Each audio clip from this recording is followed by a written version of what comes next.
Notice of a regular meeting of the City of Friendswood Planning and Zoning Commission to be held Thursday, July 20th, 2017, beginning at 7 p.m. in the council chambers at City Hall, located at 910 South Friendswood Drive, Friendswood, Texas. Item 1 is the call to order. Item 2, communication from the public and committee liaisons. To comply with the provisions of the Open Meetings Act, the Commission may not deliberate on subjects discussed under this agenda item. However, the Commission may direct such subjects be placed on a later regular Commission agenda for discussion and/or possible action. Do we have any comments from the public or? Seeing none, we'll move to item 3, the consent agenda. These items are considered routine and ministerial in nature and will be enacted with one motion. There will be no separate discussion of items unless a commissioner or citizen so requests, in which case the item would be removed from the consent agenda and considered separately. Item A, the minutes of the June 15th, 2017 regular meeting. Can I have a motion? Motion to approve. We have any discussion of the minutes or? Yeah, there's just one small correction needs to be made. Section 7, the last paragraph, when we're talking about, it has Lundy Lane, we were actually talking about Leisure Lane. I'll make a motion to approve with that amendment. Or,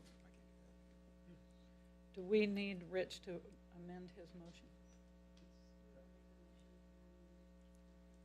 Motion to remove my motion?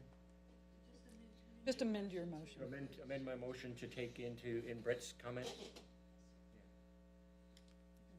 Second. Okay, and then we'll go ahead and vote. All those in favor? Aye. All right, action items. According to the Planning and Zoning Rules of Procedure, all action of the Commission shall be made by an affirmative vote of 4 or more members of the Commission present at such Commission meetings. Item 4, consideration and possible action regarding election of new chairman and vice chairman. So first, I'll ask for nominations for chairman. I'll make a motion to nominate Rhonda Neal as our chairperson. Second. Any other nominations? Seeing none, all those in favor? Aye. Okay, so as such, the ayes have it, and Rhonda Neal has been elected the chairman. Now I'll ask for nominations for vice chairman. I nominate Brett Banfield. Any other nominations? Seeing none, I'll ask for a vote. All those in favor, say aye. Aye. And as such, Brett Banfield is elected vice chairman. Item 5, consideration and possible action regarding a one-time, one-year extension request for the final plat of Arbor Gate at West Ranch, Section 2. Aubrey, you want to explain this one? Let's do the motion and the second first. Oh, sorry. Okay. Fine. Can I have a motion? Motion to approve. Second. Okay. So this is a section in West Ranch. We did approve their final plat. I think the installation of their water and sewer and drainage has just taken a little longer than expected. So we just need to extend the time, time approval on that plat so they can complete the installation of their infrastructure and we can get that plat recorded. Any questions or discussion? Aubrey, there's no changes at all to the plat itself? No, just the time extension. Any other questions, discussion? Aubrey, is it usual I noticed in the letter, it just simply said, I want to extend for a year, and there's no other, is that typical, or? Typically they do add a reason in there. We'll in the future, Mary and I had a discussion about that today, so in the future we'll make sure that they include some kind of reason why they are requesting the extension. But it's usually just the timing of, working with their contractors and getting the infrastructure installed. Very good. All right, are we ready for a vote? All those in favor? Aye. Okay. Item 6, consideration and possible action regarding a one-time, one-year extension request for the final plat of Arbor Gate at West Ranch, Section 5. Can I have a motion? Can you state your motion, please? Move we accept item number 6 on the agenda. Thank you. I second. Okay, any additional questions here? All those in favor? Aye. Item 7, consideration and possible action regarding the site plan amendment for HEB curbside located at 701 Parkwood Avenue. Can I have a motion? Motion to approve? Should we do a motion to discuss first? Or? Sorry. Well, there's a motion to approve, so we need a second to, and then we can discuss. Can I second? I'll second. I'll second the motion to approve. Okay, so Aubrey, why don't you, and I noticed the applicant is here, so maybe we can get some explanation about what it is you're trying to do, the revisions that you're trying to make. Aubrey, you want to kick that off? Yes, ma'am. Thank you. So this is the current HEB store at, over here at 528 and 518. The request is to build an addition onto the building to expand their produce department and also add the curbside service that a lot of the grocery stores are adding now. So the expansion will be towards the 528 side. They are going to take out a row of parking to, to move this, make the addition to the store. We did the parking calculations. They're still way over their minimum required parking, even, so they're taking out 52 spaces and adding 27 back in. I think it's 9 parking spaces for the curbside pickup, which I think they anticipate that that's people not going into the store. That'll just pull into a parking space, pick stuff up, and then leave. So we talked about that in the DRC meeting, that the losing the 27 spaces would be, basically a trade-off. So they're good there. They are subject to the community overlay district requirements, the earth tone colors. The addition is matching, as far as colors, is matching the existing building. There was a question raised about the new ordinance that we wrote with the 50,000 square foot retail buildings. HEB came into us with their plans before we adopted that ordinance, so we're not applying that ordinance to their addition. So with that, if y'all have any questions, the applicant is here. Okay, would you like, yes, if you'd like to address the commission and share your objectives here, maybe that will. As Audrey mentioned, we're doing an addition to the produce department. HEB has spent some time looking at what the needs of the community needs of the store, and that was one of the things that they asked for, is a larger produce department. The curbside program is new to HEB. We've been kind of implementing it across the state to multiple stores. As you mentioned, it is a program where you order online, pull up to the parking spaces, text, "I'm here," and they basically bring out your groceries, put them in your trunk for you, so you don't even have to get out of your car.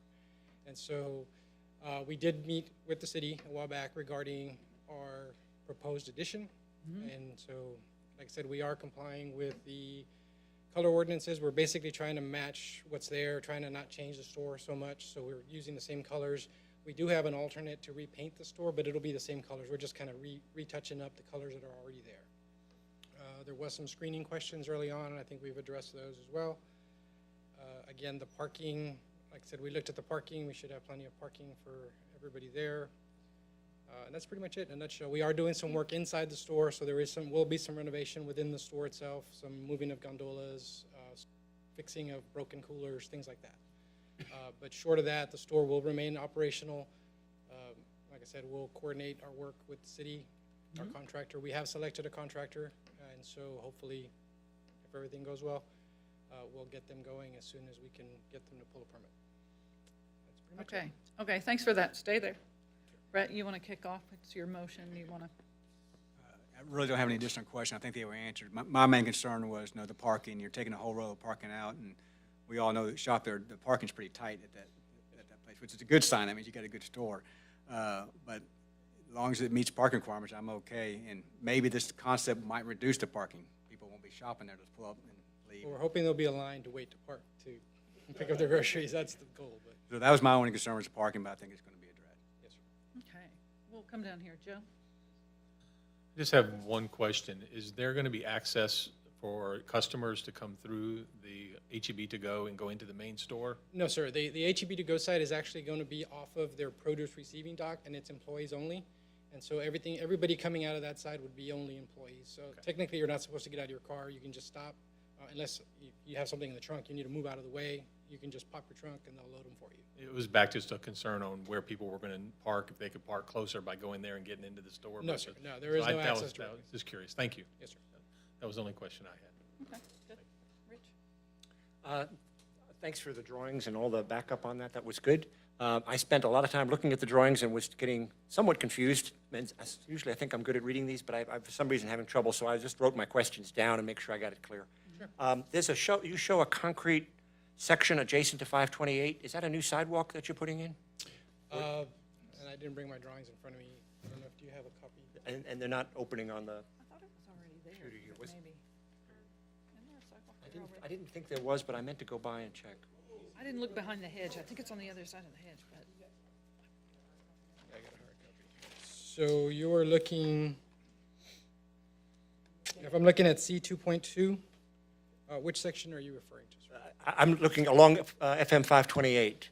No, there will be no work along FM 528. Everything that's happening to the parking lot will be closer to the Maybe that's an store. existing sidewalk like you Yeah, said. everything along the street is existing. We're not touching any of that. We are changing the way that you turn into that Right. intersection. Yeah, that where part I that got. parking is. Yeah. So that's the only change that we're doing to that side of the street. And Okay. again, it's far away from the street. It's not at the street level. I notice you're relocating your trash compactor. Yes, sir. Will that be visible from the street? No, sir, we have a screen wall that's going to cover all that. It's currently there now. We're just sliding it further out. So if you go by there right now, there's a screen wall. It's kind of Okay. at an angle. So it's just moving a couple of feet over? Yes, sir. Yeah, so everything's pushing out a few feet just to make room for the new expansion. We're actually moving, the dock is staying where it is. All the stuff that's there now is pretty much staying where it is. We're just bumping it out a little further. Okay, so the look on it is going to stay the same as it is now? Yes, sir. Gotcha. I see you retaining many of the trees. I really like that. That's good. I think that makes Friendswood look nicer. And adding 9 new redbuds and 2 lacy oaks. How many trees are you removing? How many big trees are you removing? That I don't know off the top of my head. Like I said, we had a landscape architect that went through and worked with the city to try to do that. I Yeah, know the there's a- drawing didn't really show, normally they show this is where one used to be and it's gone now, and I couldn't find that on the drawings either. Like I said, I don't know, I know there's some trees right along that are kind of screening the loading dock now. Right. And those we're going to get removed, obviously, because that's where the loading dock is, but I couldn't tell you what the actual inches or type of trees they are. There's like, my observation and memory is there's like 3 oaks, and there's some ligustrums that are, way overgrown. So there's That is 5 a or tree. 6 green spots along that'll have to come.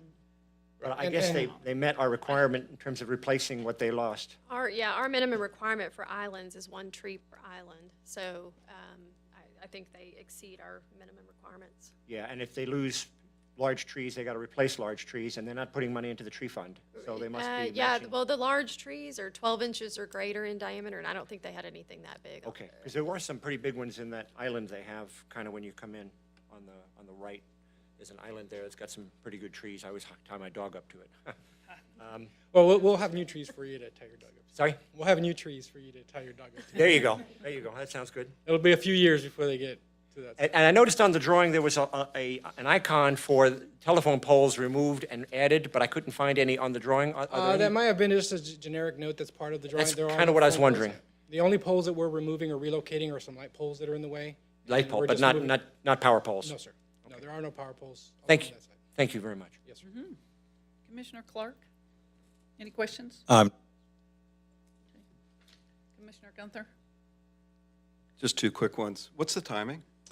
Well, as of today, we have a contractor on board, and so pending approval, we'll submit for permit. As soon as we can get the permit started, we'll get started on the project. So like I said, we have selected a contractor.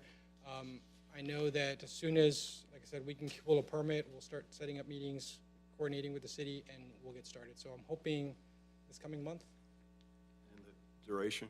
Probably through the year. It'll be January, February. We're unfortunately going to be stuck in the holiday season, and so it kind of slows them down a little bit. But they're scheduled to work after hours overnight. Typically, HEB likes to get in and out as quickly as possible. And again, unfortunately, the holidays are going to slow us down a little, but we're probably looking January, February. One last question. Drainage, any issue with? No, sir. We have a civil engineer that looked at all the drainage. Everything is going to drain the same as it is now. Like I said, we're not changing the impervious cover. We are adding a little bit of impervious cover up front where there's grass, but I think we're making it up on the island.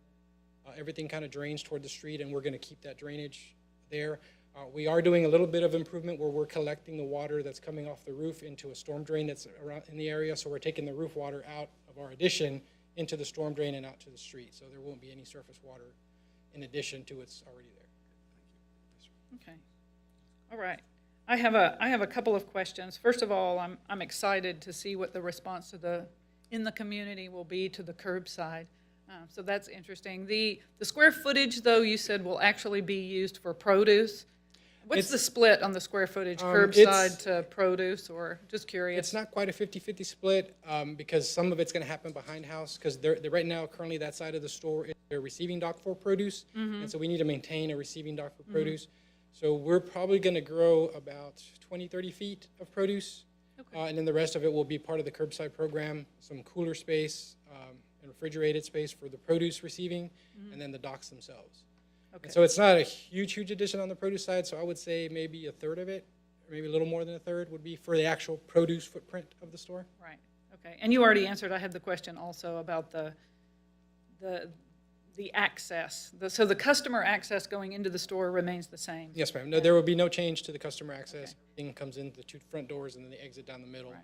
And then the main concern that I have is when I look at the elevations and I see that 60 feet of blank wall, and then I go around to the corner and I see another 40 feet of blank wall. There is a sign.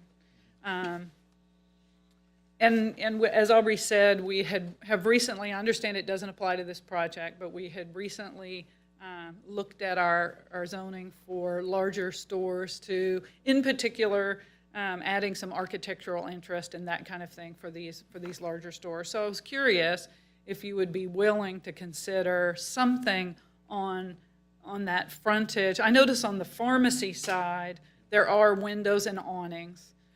So this leaves a large section that is just blank wall there's not even any tree planted in front of a blank wall. I'd be curious if you would entertain adding, even if they're artificial, I don't know, something consistent with the other awnings and windows across the front as well as on the side. Yeah, and typically when we design these, it's kind of a hit and miss. Some municipalities want us to not change it. Some of us want to change it. I think we looked at kind of your ordinances. We were trying to just keep that same look on the corner. If you notice right now, the produce receiving dock is already there, so there's already a blank wall. Right. And so we're just pulling that wall forward. It's getting a lot closer to Correct. a main thoroughfare in the community. Correct. And then the other reason why we didn't put a window in is, we design these buildings to be as energy efficient as possible. Although this is still in the produce side, it is part of the addition. So by adding a window, I'd have to go back and check our energy code to see if it's even possible. Right. But yes, we would entertain. But even a false window.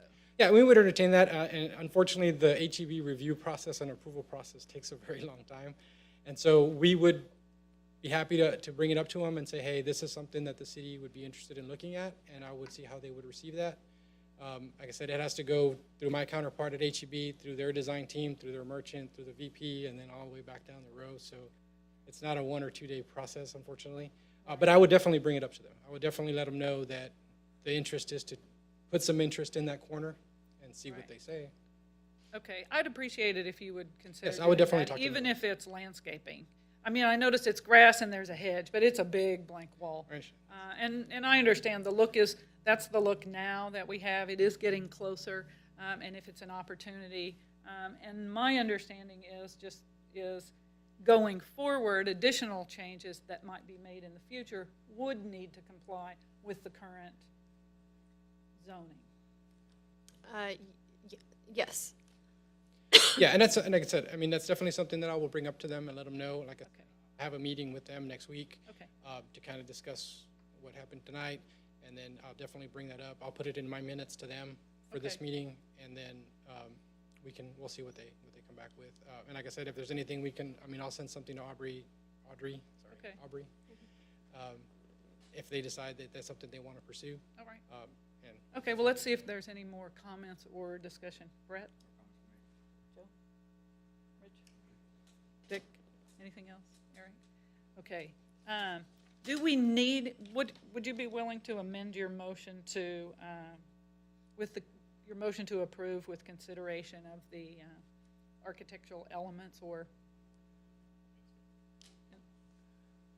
Well, I mean, they're still following the process, and it's not required. I'd be kind of tentative to do that. I'll take his word for it that he will approach HEB, see if there's any additional things to do, but I'm not comfortable making that a requirement. Okay, So I'll stick to my main motion. okay. Any further discussion? All right, then we'll take a vote. All those in favor? Okay. I see it passes unanimously. Thank you. thank you very much. Okay, item 8. Discussion regarding proposed amendments to zoning ordinance section 8, supplementary regulations. A, visibility at intersections, and B, fences, walls, and hedges, and section 20, definitions for fences. Aubrey, you want to start? You want me to start? I can start if you want. Just for clarification, we're just discussing this Yes, again. yes. We don't need do we need a motion to discuss? Or No. We can just discuss? No, we Okay. can just discuss. Uh. And basically, the only reason for putting this on the agenda was just to publicly bring our 3 new commissioners up to speed on this. We have advertised the joint public hearing for this ordinance change to be for August 7th. So we will have a joint public hearing with City Council. P&Z will make a recommendation that night, and then it'll come back to City Council for a decision. We have discussed the proposed ordinance at length. So I think the last meeting we had, we kind of have a version of an ordinance that's going forward for consideration. So just for a little bit of a history, currently the ordinance requires for a property owner to have a fence in front of their front building line. You have to have a minimum of 2 acres on a residential property. There's been, multiple inquiries over the years for people who have less than 2 acres to want to be able to fence their front yards. We had a recent case last year that went to the Zoning Board of Adjustment that was denied. The residents ended up coming to the commission to ask to change the ordinance. There wasn't any interest there, so they approached City Council. City Council came up with the idea to add an or statement in the ordinance for 2 acres or a minimum lot frontage. They mentioned 120 feet during the council meeting. They asked staff and planning and zoning to draft an ordinance and bring it back to them. This was September last year. So this is just moving forward with council's request to change this ordinance to add the or statement in there. Looking into it more, staff is recommending that we do 150 feet minimum lot frontage instead of the 120. 2 reasons. It narrows the scope a little bit, doesn't open that gate quite so wide, to limit it to 150 feet rather than 120. Also, the 150 feet comes directly from our regulation matrix for residential. Our SFRE zoning district, the minimum lot size requirements for that district are 2 acres and 150-foot lot frontage. So I think it just presents some consistency where we came up with those numbers, with the 2 acres of the 150. So that's a quick background, this is, kind of why we are where we are with this topic. We can have discussion about it. It's not an action item for tonight. Like I said, we'll have the joint public hearing. If there's any tweaks that y'all want to make to this ordinance, we can do it with our recommendation on August 7th when we consider it. Okay, well, we can open the discussion, and we'll open the discussion with with the commissioners who have some experience here. Brett, you want to share where anything you think is valid for discussion here, or? I was going to recommend that, since you're part of the subcommittee, once you bring forth again Okay. what the subcommittee's recommendations were, that'd be a good starting point, I think. Okay, all right, I'll do that. So the subcommittee, there was a 3-member subcommittee that considered this, this change, and we took a look at we looked for a compelling reason for the change. So we did an assessment and said, if we're going to change our ordinances, we used a little bit of methodology to say, what is the what are the concerns in the community? What is the indicator for change? And some of those kinds of things. And we found that there was really no, in terms of adding additional opportunities for front yard fences in the city of Friendswood, we found no compelling reason to broaden beyond 2 acres. And we looked at just where the large frontage lots are. If you do add the 150 characteristic, it does increase the opportunity. However, it's 2 or 3 lots here and 4 lots over here. It's not consistent. So they're not consistent opportunities. And as such, that element, the subcommittee was not in favor of. The other changes with regard to the definitions of fence and hedge, the exception clause, those were things that the committee was supportive of. So that's kind of where, so the last vote we had that you'll see in, which was kind of a consensus, it wasn't necessarily a vote, was, where did the commission stand on that frontage, adding the frontage? And we were, I don't remember the number, if it was 5-1 or 6-1. There weren't 6 of us at the time, so it was probably 5-1. Just taking a consensus of the members. So anything you want to add, Rich, as a member of that subcommittee? This was the 150 when you say? Yes, that particular element. We talked about compliant fences on either side and connecting between those. We talked about there was another idea brought forward that if there were compliant fences on both sides of a property owner, we considered allowing them to continue that along, as in that would not disrupt the look of the neighborhood, might actually enhance it, and thought that might be a way of giving city council some more freedom in terms of putting more fences in if that's where they wanted to go, and potentially reducing some of the non-compliances that are out there already without disrupting the look of the neighborhoods. And that exception clause is in the recommended language from the staff. You'll see that as that last sentence. So that kind of summarizes. I know it's a lot to take in. Go ahead. This entire markup was the subcommittee work on top of what the staff produced? It was, the staff came with their recommendation, and then the subcommittee looked at it and said, we wanted, a little bit different language. We came back to the recommendation from the staff will be, unless we make some changes here, we can talk, but that'll be what comes before us in a joint public hearing on August the 7th, and we'll have the opportunity to discuss it at that time and make our recommendation at that time. Is that correct? So we were looking at this. If we took out the 150 feet, we're looking at this and we took out the 150 feet, then the subcommittee was on board with that. Is that correct? That would be correct.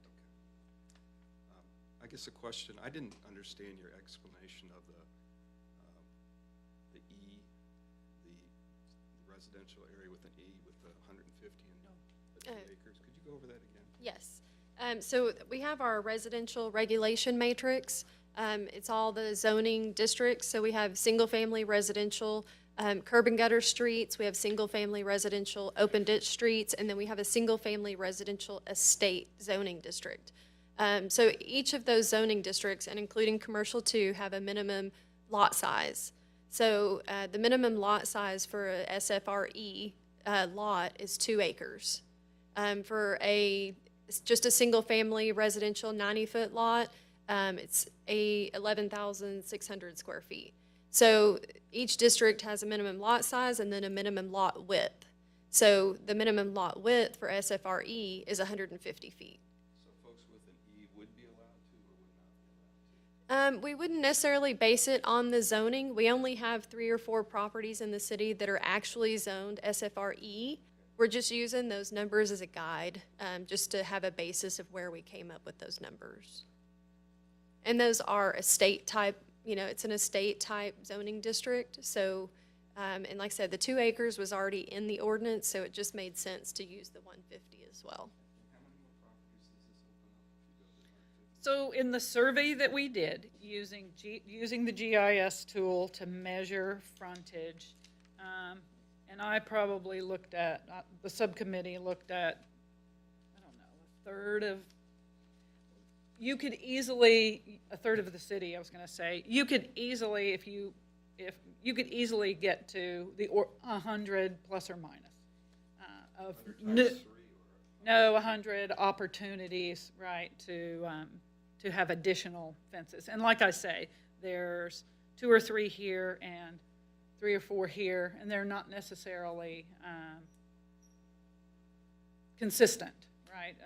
So anyway, there is a large section along Cowards Creek that's probably the biggest cluster of that size. Mm-hmm.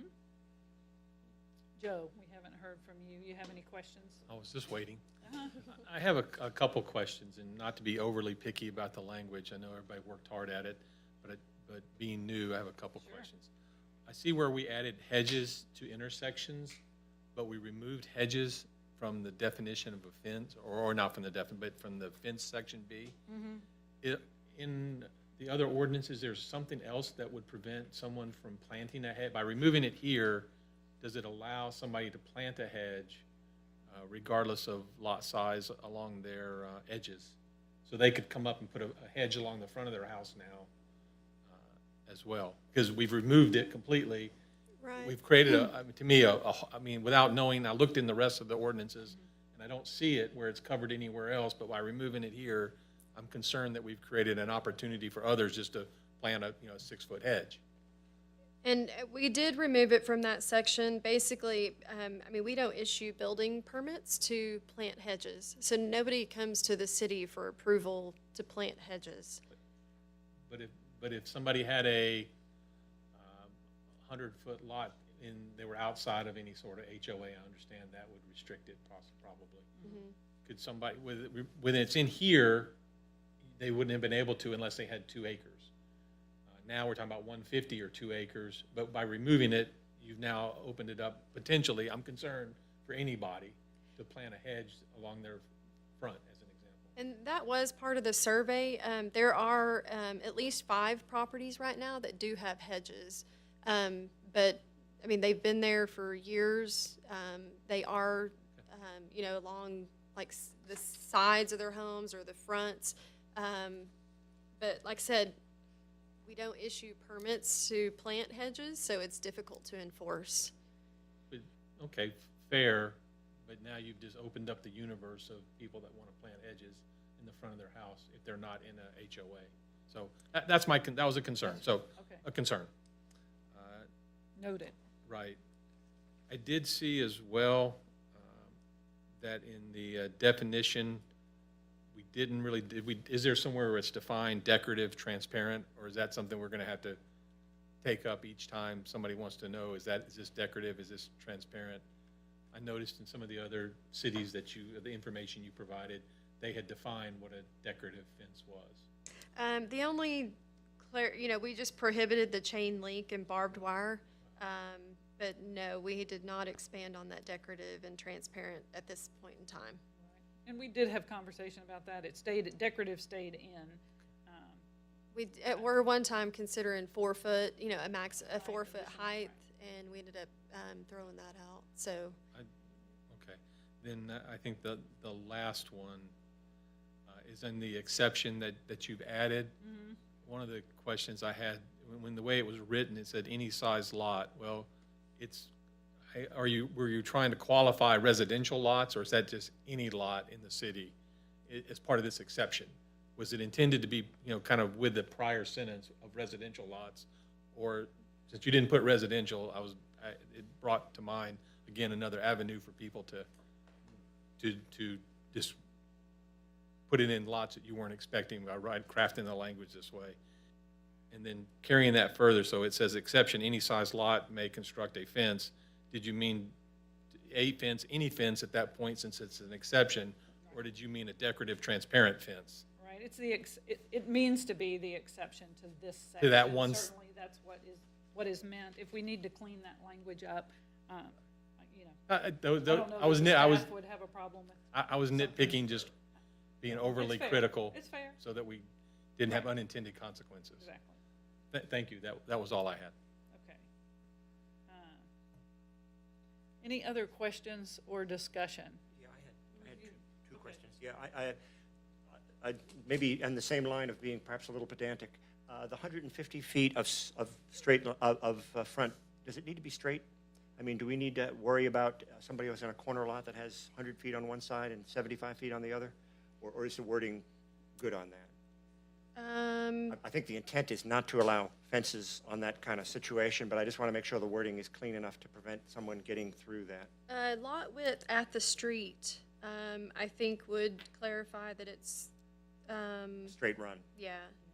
Yeah, okay. It might I'll be let you think curved, about whether we need to put something in there just to maintain, the straight run or something like that in there. One of the reasons we would like to do this, that Mo had brought up last time, was we have several non-compliances, and if we start going through and enforcing those, he'll have a line of people, and we'll have a lot of trouble. I know, and maybe this is a Mary Kay question, and if it's hitting you cold, you're allowed to come back later, but we normally, on many things, don't initiate issues unless someone complains. And I don't know, in this case, would we need to stir everything up unless, if someone didn't complain and start cleaning up our city to match this, or is this just kind of go along until if you put a fence up that's non-compliant, you're at risk of somebody coming back and getting after you? Does that make sense? Yes, I don't know if that was kind of a run-on sentence, I'm sorry. Yeah, right. Yeah, we would just intend to enforce this ordinance from this point forward. Okay. And we do have one outstanding code enforcement issue. Which that- is already identified, and that would Right, be but we're addressed. not going to go, after existing Excellent, okay. fences, no. Good, that's kind of what I wanted to hear, and I was kind of hoping that was the case. Okay. Thank you. Any other questions or concerns? So there was a lot of information given to you before this meeting with regard to the history here. We have until the 7th to continue to review that, make sure you understand. Call Aubrey if you have additional questions. Drive around, take a look for yourself. Oh, okay.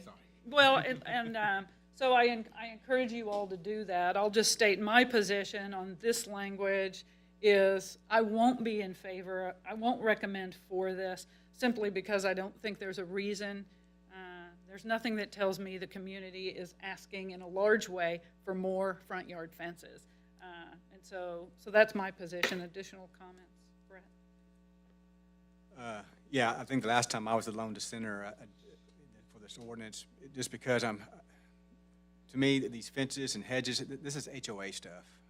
It shouldn't be city stuff. I don't want to put our city staff in a position to go out and try to enforce this, or going out to people who have had this fence up for 20, 30 years, and you got to tell them you got to take it down now. There's a lot of homes out there like that. This chamber will be packed with a lot of mad people. But that being said, I'm willing to do anything to get this off P&C's plate and back up to city council. Because this was a city council initiative, and whatever we're going to send it to them, they're going to amend it to what they want anyway. So let's just get this thing up off our plate with city council anyway and be done with it. No matter how it goes. Yes. All right. Any other comments, questions? Okay, I think we can move on to item 9. A work session, update to the official zoning map. So another one of our subcommittees, the same subcommittee actually that took on fences, also looked at the zoning map. And what this is, and I'll let Becky explain,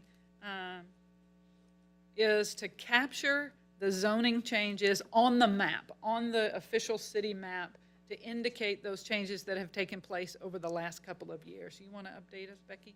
Yes, ma'am. So every time city council approves a zone change, it gets its own ordinance, and then eventually it gets incorporated into the official city zoning map. We keep a running list of any changes, and then every couple of years, we create a new map, and then we send it up and have it signed off on.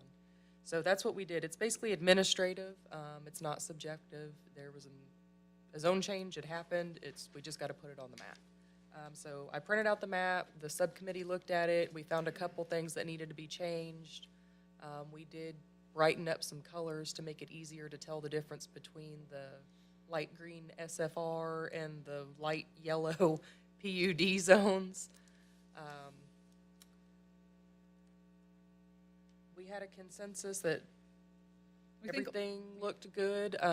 Staff would like to hold off on actually bringing it to city council. There's a couple of properties that we came across doing our research where they're listed as SUPs, as, say, a church, but we have yet to actually track down the ordinance that it's tied to. So instead of going ahead and adopting a new map with a couple of things hanging out there, we'd like to track those down. So it may push it off a couple months, but we do keep an updated interactive zoning map on our website, so putting this off isn't going to hurt anything. It's just going to be more cleanup. Okay. The process from here, Aubrey, the next step, just help me and remind us the next steps from here. So when staff does our research, we'll probably take it back to the subcommittee for consideration on whatever, information that we find for the subcommittee's input. Then we can bring it back for a work session just to update the rest of the commission. In order to update a new map, it's an ordinance that does that, so it will require a joint public hearing, P&Z recommendation, and 2 readings with city council to adopt a new map. Okay. All right. Very good. Any questions or concerns with the information that you had or you saw? Okay. Then item 10, consideration and possible action regarding future Planning and Zoning Commission meeting dates. Aubrey? Our next regular meeting is scheduled to be Thursday, August 3rd. And then, as we've mentioned several times tonight, we do have a JPH with City Council for August 7th. We do have a zone change item, and then also the fence ordinance. We'll have JPHs on those 2 items. So we do not have any site plans or plats for August 3rd. So if we want to suspend the rules and move the August 3rd meeting to the 7th, or not have the meeting on the 3rd, we can do that. It'll need a motion and a vote. And then our second meeting for August is August 17th. Okay. Did I understand you right, Aubrey? There would be nothing to have on the August 3rd meeting? There's Right. No agenda items? Okay, well, Right. then it's a no-brainer. Yeah. Looking for a Go motion. ahead. Yeah. Yeah, I move that we not have a meeting on August 3rd. Okay. I second. Okay. So with that, we need to take a vote to suspend the 3rd meeting and just have the one on the 7th. All those in favor? Aye, unanimous. Item 11, communications from commissioners. So we'll just start. This is an opportunity for each of us to share any concerns, any suggestions you might have, or future future agenda items. And I'll talk in a minute when we get further through the different items about the subcommittee structure. But Commissioner Clark, any comments you'd like to? No. Okay.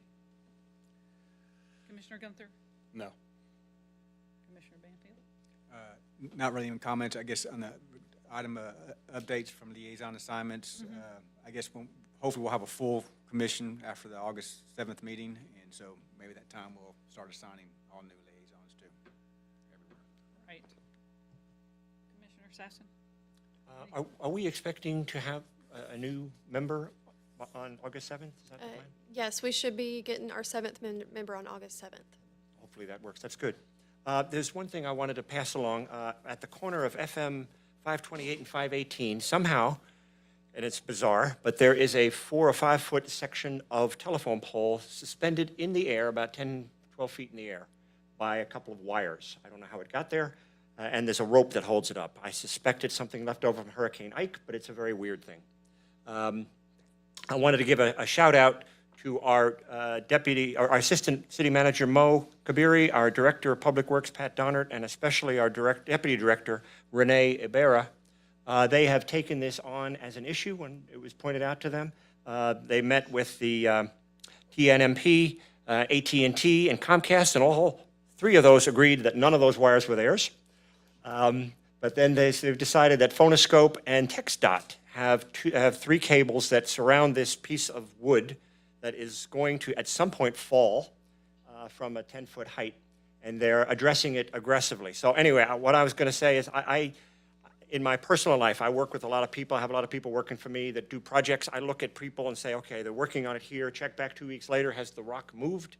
The rock has definitely moved. These guys do great work. It is great working with these people. We're making progress, and they are proactively doing things. So it's a pleasure to work with folks that make things happen. So anyway, just a shout out to the good staff out there that's making the city better. Thank you.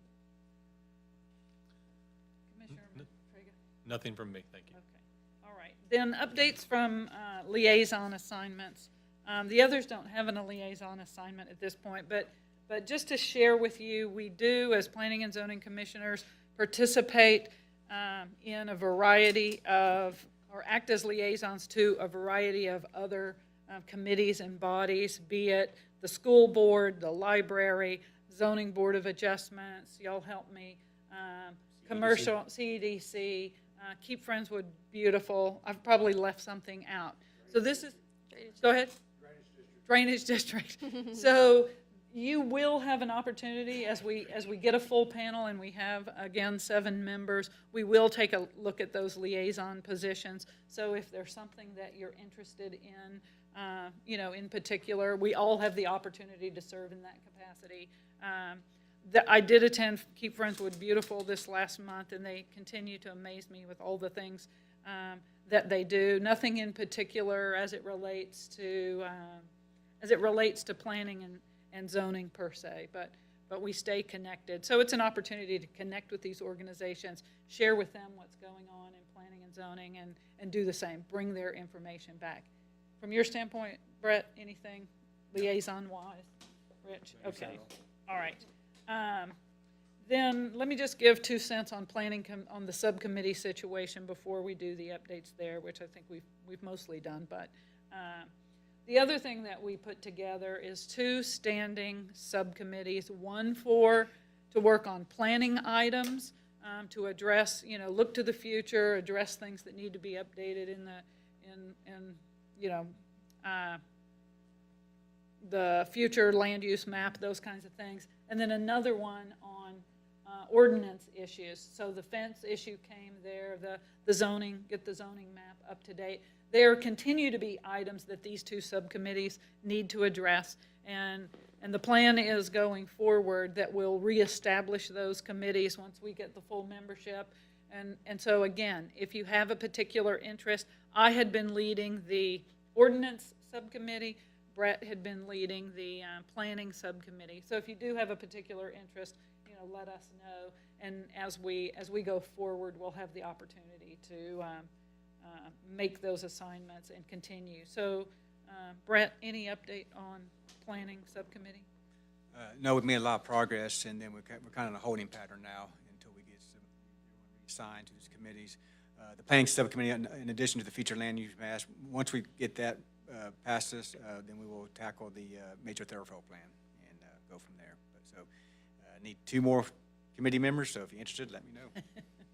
Okay, and then from the ordinance subcommittee, we have, of course, tonight we talked about the zoning map, so that will continue to get those revisions made and updated and bring that forward. And then I think the next thing that we tackle, of course, the fence thing is already on its way.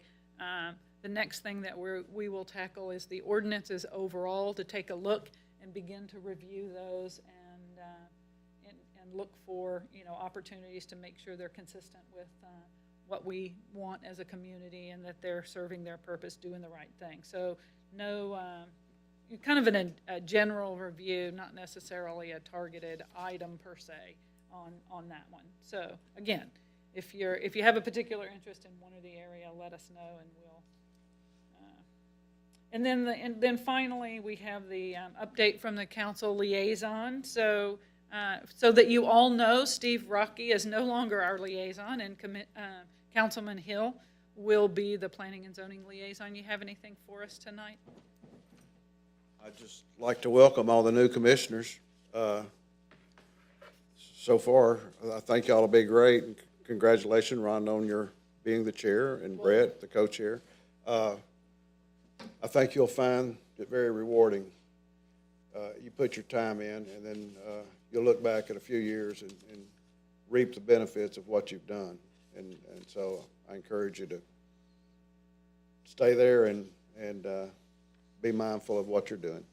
Thank you. Thank you. All right, and finally, staff comments. Aubrey? Yes, in your backup material was the DRC report for June 2017, not 2015. Not sure where my brain was with that, but I guess it was in 2015. So the June DRC meetings, every month we have just a monthly standing meeting with West Ranch. Their project manager comes in and updates us on, home sales. If we have ongoing issues, we can bring them up to him, and it's just a standing form of communication with them. So there's always an update for that meeting. And then we had a few other, just basically our DRC meetings for the new commissioners. We have standing meetings every Wednesday morning at 9, 10, and 11. Those are meetings when we receive inquiry phone calls about people, I'm interested in purchasing this property. We want to get those people in here and talk to staff as soon as possible. So that we can give them information, whether or not utilities are available to the property, whether or not they're going to face floodway issues or things like that. So they're informal, non-committal. We don't charge for them, just, informational meetings. So that's a lot of these items will end up coming to you for site plan approvals or subdivision plats or things like that. But this is their first step in the process. So this is just a quick summary to let you know what's coming down the pipe. So. All right, and so if there's nothing else, I too would like to extend my welcome to the new members, and look forward to working with you going forward. So with that, we are adjourned.